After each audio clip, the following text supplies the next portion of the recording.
So, welcome, Blessed Tribe. My name is Coach Jess, and I wanted to get on today because a lot of people, when we get on coaching sessions, they ask me, like, like what inspired you? What made you get started? How did you know you would come this far? I really didn't. When I first got started doing life coaching and recording, I really didn't even know I was considered like a life coach. I really just, after the death of my mom in July of 2021, I really got consistent. Like that year, it was just like a complete shock. So the next year, December of 2022, I kind of wrote some stuff down. So December of 2022, that's when I got really serious, really consistent about, okay, so I believe I'm a life coach. Let's see how far this is going to go. I graduated with my master's December of 2021. So I lost my mom in July and I finished my schooling in December. So that was a really hard time of my life, but it really just kept me focused on something else other than the grief. So once I had nothing else to focus on, I had all of this that you guys see on my channel every day built up in me. And I was like, God, how do you want me to get this out? How do you want me to use it? How do you want me to begin to monetize off of it? How do you want me to begin this journey? So it was my first video. I started off with a video about forgiveness. And at first, I thought that forgiveness was going to be about, a cheating ex or abusive ex boyfriend or abandonment issues from my parents or, just bad incidents that had happened when I was young. I thought I would be saying, "Hey, I'm going to forgive for that." But no, the forgiveness was all about me. It was all about forgiving myself for allowing people to treat me poorly. It was about me forgiving myself for allowing people to just treat me any kind of way and just do me any kind of way. And for me to not even love myself enough to put myself in certain situations or prevent myself from being in certain situations. So I was like, oh, okay, well, after the first video, I was like, so the second video, and they might have been like a month in between each other. I can't remember. But the second video was about signing your own permission slip. So, and I didn't even know where any of this was going. I was just following Holy Spirit, and this is where it has led me. So the second video was about signing a permission slip. You have permission to be yourself, to be your authentic self, to be whoever you are. And that's okay. People will love it or hate it. So after I made the first two videos, the first one about forgiveness, the second one about the permission, the next one, I was just like, okay, so this is me, press and play, in my gift. I already had this gift. I just didn't know how to bring it all together and make it make sense. So when I began the life coaching, that's when I realized, like, Jessica, you really don't know who you are. Your identity is all wrapped up in your accolades and trying to not be what family members said that you would be, trying to dismiss, certain stigmas that have been put on me. So my mother, she was a single mother of three. I have a older sister, younger sister. I'm in the middle. And in the family, I felt like they probably feel like, we feel like, I'm going to speak for us as a collective. We feel like the underdogs in the family. We didn't grow up with the same dynamics that our other first cousins grew up with. So I always felt like I had like a little chip on my shoulder, like I needed to overachieve, I needed to be this, I needed to be that, and to dismiss all the things that people thought that we were not going to be. So I kind of got into the loop of that. So this channel has really, really helped me develop into the young lady that I am supposed to be, who I'm supposed to be in the kingdom. Not, before anybody told me anything negative or said that I would be pregnant at a young age or, I would be wrapped up in this and this and this. Before any of those things got into my mind and I was tainted by those things, this is authentically who I was designed to be. I was designed to inspire others. I was designed to sow into other people. I went through all of those challenging childhood experiences just so I can get on here and help other people. So some of the things I struggled with when I was younger was like not being able to read really good. I had to really, really study. I really, really had to apply myself. Like with my sisters, like knowledge just came to them like this. But for me, I was like, I always had to try 10 steps harder.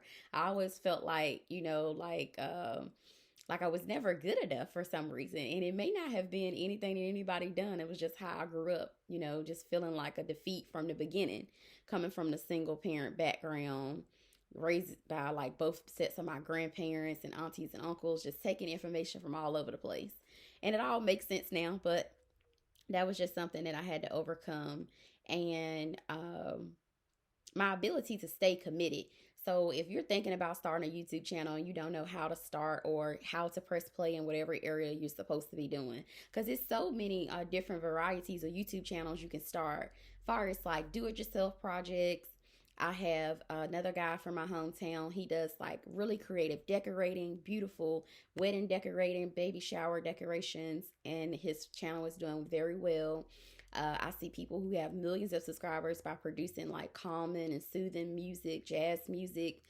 Some people have children content. Some people are doing read aloud books, sharing outfits that they have put together, seasonal outfits, and they just, have lookbooks. People have vlogs, cooking channels. Tabitha Brown talks all about her vegan experiences. Her and her husband has like a thing going on where they do it like every Friday. I tune into that, so I'm definitely a big fan of that. RC Blake's talks all about queenology. If you grew up without having a dad, he's helping you with that. Um, Other life coaches I follow, you know, everybody has their own lane. And for people watching the video and they're saying, Jessica, I'm so inspired by you, I was inspired by other people being brave and doing what they were supposed to do. So the moment that you be brave, the moment that you accept all those childhood experiences and make them, turn it around and try to make it make sense for you. Figure out why God made those things happen to you, why you were the last pick in the litter, why you had to struggle with literacy, why you had to struggle with being in a single parent household, why did you experience those negative things that happened to you. Having a mother with a disability, that gave me a lot of grit. And sometimes people think like, oh, we feel so sorry for people who go through certain stuff, but that's what actually makes you. That's what give you that dog. That's what give you that hunger. That's what give you that drive that you need to get on a YouTube channel every single day and plow and plow and plow and give and give and give and give and promote. So if you're thinking about starting your YouTube channel, I would definitely encourage you to get started. It is no right or wrong way, because God birthed you to be who you are. So what you bring to the platform is going to be unique. It's going to be what somebody needs. I always say, when you look at the number behind you, whether it's 1 subscriber or 1 million subscribers, continue to sow into your gift, sow into what you know God told you to do, and be obedient. And I think the first thing that you could do is kind of like what my journey was. Just press play and see where the Holy Spirit takes you, because I had no idea that I would still be consistent. Well, I kind of did, but it's hard to actually follow through and be consistent every day for the last couple of months or whatever. So life can change for you in an instant. You can go to bed one way, wake up another way. So don't ever feel like it's only for me. It's only for, Oprah. It's only for Kevin Hart or whatever celebrity you think is only for them. They're human. They wake up. They do the same things we do, except they just have different resources and they believe in themselves. Confidence is a big one. Once you forgive yourself for allowing people to treat you crazy, allowing people to talk to you crazy, you settling for things that you didn't know wasn't good enough for you. Once you step in the kingdom, once the veil is relieved from your eyes, you'll know, like, okay, I don't have the drunk goggles on anymore. I know who I am. I know what I stand for. I know that I wasn't the last pick in the litter for no reason. I'm the last pick in the litter because I'm going in another way. I'm going in another direction. God has me doing something totally different. He gave a grit inside of me that nobody can put in me or take out. It's in every fiber of me.